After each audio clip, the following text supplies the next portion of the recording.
ang atong tubag sa Salmo nag-ingon sa to, dinhi nagpuyo ang Ginoo. Ang Ginoo ba to? Ang Dios sa isumpay taliwala sa iyang lungsod.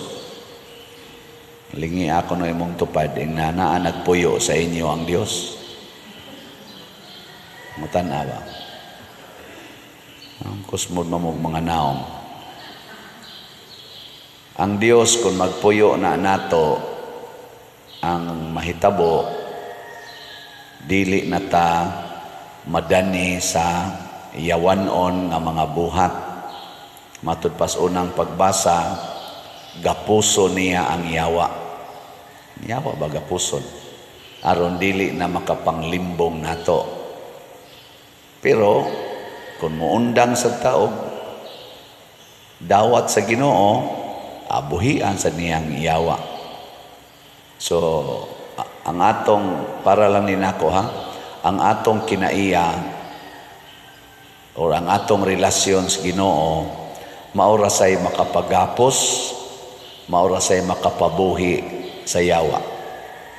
Gilaing lingi sa imong tupad ing na gigapos ni mong yawa. Gigapos? Kaya kanang yawa, lupig man ginang yawa as Ginoo. Lupig ay wagi daganan. Iyar ginang gapuson.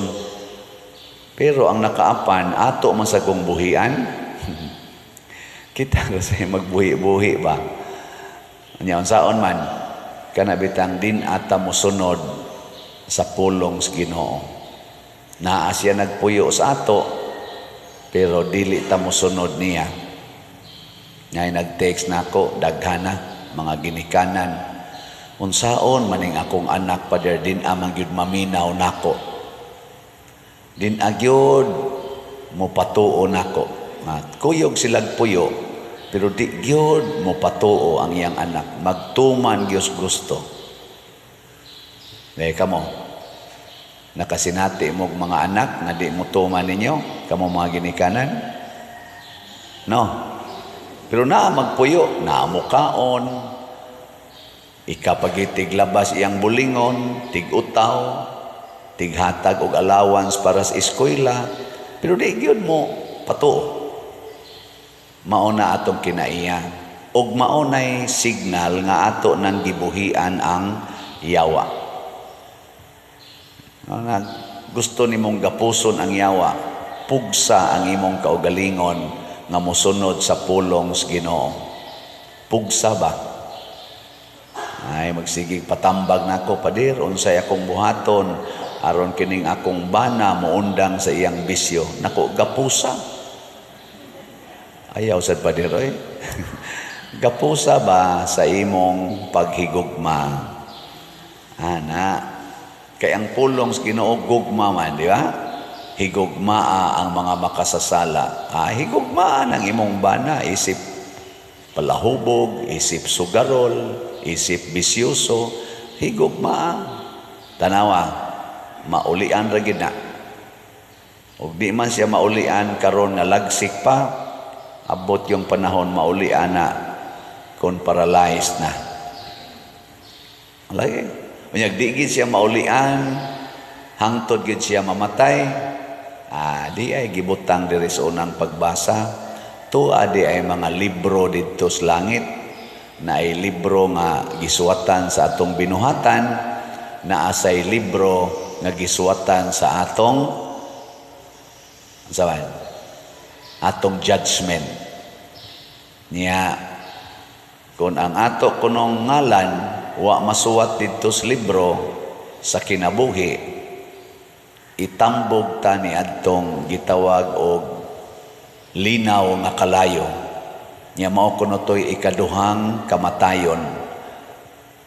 Dili na to siya matapos nga kamatayon, the second death. Basa-basahan na ninyo ha, paborito. Usa ni sa kong paborito nga hinumduman kaning Revelation chapter 20. Basahan na ninyo, di ba? Mo man to atong ibasa karon. Book of Revelation chapter 20 nga naa day duha ka klase sa kanini ang kamatayon, na ay first, na ay second. Unsa may first nga kamatayon, kanang inighunong sa atong ginhawa, gilingay mong tupad. Ingna okay ra nimo ang first nga death. Ingna kano, ingna okay ra ka sa first nga death. Okay dili. Kinsay mo ingong okay ta sa kamot first death. First ba? Ganahan kay ta ma first, mingon magedin ka dong kinahanglan gyud ikay first ha. Di ba mao na itong gusto, contest kinahanglan gyud first kita. Ganahan yun. Nya, linyas kaon, kinahanglang first yun ta. Ana, mga premyo, kinahanglang first yun. Nya ka mo, ganahan mo sa first death. Kinsay ganahan sa second death? Second. Istorya. Abi ninyo, unsay hinungdan nga maimpierno ta, maadto ta sa second death, kay mahadlok ta sa first death. Mahadlok ganita sa first death, pasabot, padong naka sa second death. Kada bang mahadlok kang masakit, mahadlok kang masakitan, mahadlok kang mamatay, kana padong nagyugaana sa second death. Pero kanang tao nga mudawat sa iyang sakit, mudawat sa iyang kasakit, mudawat sa iyang kamatayon dinhis kalibutan, kana padong na sa katong gitawag sa second life, an eternal life, nga matod pa diri naggilak-gilak nga syudad, ang bag-ong Jerusalem. Gilak sa tayong gibutang din nakita ko sab nga mikunsad gikan sa langit ang balaang syudad, ang bag-ong Jerusalem nga gikan sa Dios, nga sama sa kaslunong babae nga andam na sa pagsugat sa iyang pamanhunon. Mao na siya ang kanindot sa second life. Kani dinhi first life man ni siya. Ang second life tuad dito sa inikahuman na sa atong first life. Nya kinsa ray mabutang dito, masulod kana ra kunungan nga nasuwat ang iyang ngalan sa basahon sa kinabuhi. Sa akong paminaw, inikamatay nato, automatic na adayoy summary or judgment sa atong kinabuhi. Ikamatay gid ba kana ini first death, kana mawa na atong ginhawa, na adayoy judgment. Nya gisuwat na dito, wala na deliberation kaysa nakatanang tao sa kalibutan, hukman kadugay kang mahuman. Wa na deliberation, ini kamatay nato automatic by virtue of God's almighty power, automatic doon na dayoy judgment. Nya unsa may judgment, nasuwat ba or wa masuwat ang atongan sa basahon sa kinabuhi, kadtong ikaduhang basahon. Muna inig atubang nato dito, igo ra nang moana ang Ginoo, Pope Waisiano. Ambak dayon sa second death. Pag-ana, uy, naamay Dani. So nga to. Nya mo lingi dis Dani. Ngano man to si Padersiano man to masud nga sige matog pamaligyag slat. Sige man tog himog mga balay, tukod patog kumbinto. Ngayon tong maingon dito ang kuan dito, mailhan man na dire sa katong mga libro, tuaman ang record sa iyang binuhatan. Giukab din dito, pag ukab dito sus ang katapusan di ay nangasaba man ding Dani. Nangasabang Dani. Mao to nga namatay gikan nangasaba. Kana raman sa ilhan sa Ginoo, kay ang atong katapusang buhat sa dili pa ta mamatay, mao may iyang tan-awon. Muna diri sa atong ebanghelyo ning ingon gyud diri nga timan-i kini. Timan-i ba mga timailhan? Sana hinumdumi ninyo ang kahoyng igira. Pasabot, hinumdumi nga kung mahitabo na ning mga butang ay ang gihisgutan, hapit na moabot nato ang katapusan. Ug unsa man ning mga hitabua, gubat, kagutom, kasamok, kaning mga sakit, mga kamatay, nana ba naron? Wa pa. O sa to, paduol na.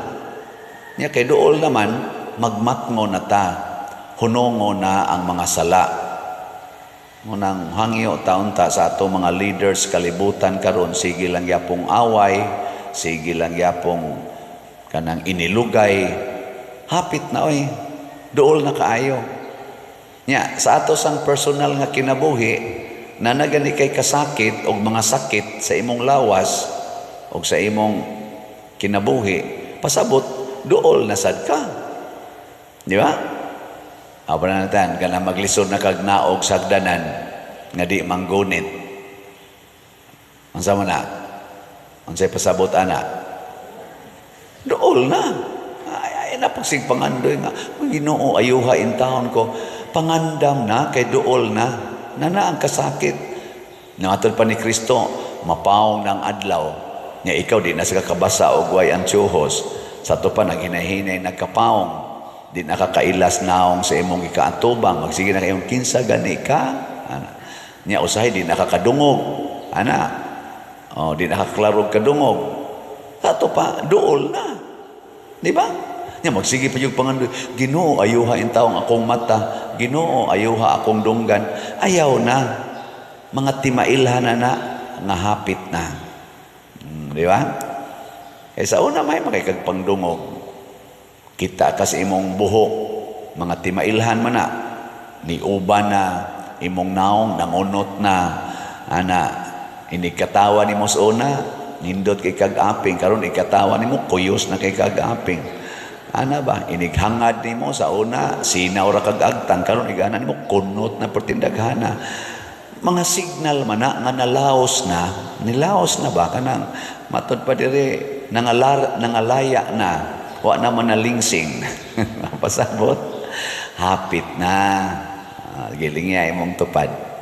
Ingna, wa pa ka malaos. Ingna pa mga laos niya. Sugod nagkalaos, hapit na. Unya maning kamot pa yun, hala yun, ampo, Diyos ginawa na tingali na maigoy. Unsa may atong buhaton, andam, manglimpyo sa atong kasing-kasing o gunahuna kay aron masuwat ang atong ngalan dito sa libros kinabuhi. Gilas na lang lingi sa imong tupad. Na gusto ko masuwat ka sa libro. Na gusto ko masuwat ka sa libro. Di ka mapapas. Muna magtinabangay. Sa iyon ra kayo, ako, dali ra kayo na, badlongon ka na inyong mga anak, ayaw na, sige higyaw-yaw, na lang, kanang buhata day, makapapas ra ba na sa imongan dito sa libros kinabuhi. Nga maingam sa imong anak, bahalag mapapas, buot mo na ko, papas day. Sagday lang. Sagday lang. Total, ikaw ni sulti, nasuat naman sa ka dito. Sagday lang, supak-supakon ka. Kanang imong pagpangabit dong, makapapas ba yan sa imongan dito sa libros kinabuhi. Papas, tamparoson ko ng naong nimo, papas ng naong nimo. Sagday lang. Di ba? Ingnaw nimo imong asawa, kanang sige nimo giyaw-yaw day, imo pa kong pasangin lang nga nangabit ko, mapapas ra ba na imongan dito sa langit. Nyawin mo din mong asawa, sus, pasaylo ako, bitaw no, mapapas man diya I love you very much. Isa ka na, nasuat na ka dito. Di ba? Ako mingon sa ko ninyo, kanarabang digid mo palit og slot, makapapas ra ba sana sa inyo nga dito sa langit. Bitaw, makapapas na kaya ang imong kwarta, imo ra diyong gamiton para dinis kalibutan, papas yun ka dito. Ang sama sa inyong tubag. Bahala mo diha. Ingna dayon, bitaw no, mamalit na tagslat. Dayon. Maura ginay teknik. muna ingos Kristo, gamita gyud ang tanan dinhis kalibutan aron maangkon ang langit. Gamita ang bahandi nga kalibutanon, ang bahandi nga lumalabay aron makabot nato ang bahandi nga tunhay, ang bahandi sa langit. Unsaon man, gamita gyud ang tanang butang alang sa kaayuhan sa uban. Muna kini akong pagpamaligyag sa lahat dinhi, di gini pag-pressure ninyo. Opportunity ni nato aron masuwat ang atungan sa basahon sa kinabuhi. Atong timan-an, hapit na. Niya ang Ginoo, ania siya uban kanato. Gamay lang na kong paambit, no? Halag madugay ta. Gabi ato mang prosesyon. Kabantay mo, agihunong-hunong ang uwan. Gabi pa mo na ang gauwan, hapon pa mo na ang nag-uwan. Niya pagmisa na kong sugod, jutay rin na nambong din Gasige pag-uwan. Yan yung pagkikwato ang zaman. Okay ra ninyo mag-uwan, prosesyon ta. Duko-duko kitong uban. Mahilag na itulo kabuk mo kuyog. Atuod yun, pag-prosesyon, uwan yun. Yan, may desisyon yun ko nga dili ko magpayong. Nagitagaan pag ikong rimi o payong. Yan, naunahan. Kaya kusog-kusog man tong uwan. Ako nang gi-imagine, basa giniron, antod nga to. Niya, morosag nasod sa kong una-una. Lord, pwede ka magmilagro. San Vicente, milagroso man ka. Pwede ka magmilagro nga di lang muuwan. Hangtod mi mabalik dire. Yan, nasa mo tubag sa kong una-una. Unya di ay dili nako pahunongon ang uwan. Nako bitaw, no? Ang milagro nga makapadayon mis prosesyon bisag mag-uwan. Pagliko dito, nituang na yung uwan. Hangtod yun, dituyok na to, nagiuwan, hangin na lay bugnaw. Nya pagbalik din nga mga pila na lang kalakang diha, nisugod sa uwan. O guwan na yun, maghunong-hunong ang uwan, hangtod karon. Unsa man na siya.